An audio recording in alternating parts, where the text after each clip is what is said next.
امام حسین علیہ السلام جب مکہ سے عراق کے سفر پر روانہ ہوئے تو راستے میں ایک مقام پر پہنچے جسے تنعیم کہا جاتا ہے۔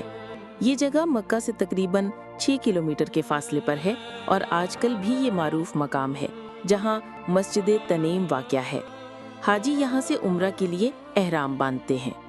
یہاں امام حسین کی ملاقات ایک قافلے سے ہوئی جو یمن سے یزید بن معاویہ کے لیے روانہ کیا گیا تھا۔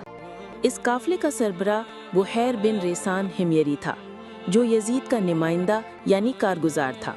اس قافلے کے ساتھ قیمتی شاہی سامان، الورس یعنی ایک خاص خوشبودار گھاس جو رنگنے اور زعفران بنانے میں استعمال ہوتی ہے، اور عمدہ لباس موجود تھے جو یمن کے گورنر نے یزید کے پاس بھیجے تھے۔ جب امام حسین علیہ السلام نے یہ قافلہ دیکھا تو انہوں نے اس کا سارا سامان اپنی تحویل میں لے لیا۔ یہاں یہ سوال پیدا ہو سکتا ہے کہ امام نے ایسا کیوں کیا؟ کیا یہ مناسب عمل تھا؟ لیکن اگر کوئی تاریخ سے واقف ہو تو وہ جان لے گا کہ یزید غاصب حکمران تھا جس نے ناجائز طریقے سے خلافت پر قبضہ کیا، مسلمانوں کے بیت المال کو ذاتی مفاد میں استعمال کیا اور حقداروں کو محروم کیا۔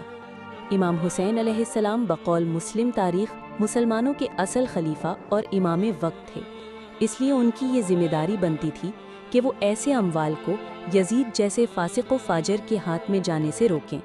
یہی وجہ تھی کہ امام نے اس قافلے کا مال روک کر ایک شرعی، اخلاقی اور اصولی عمل انجام دیا۔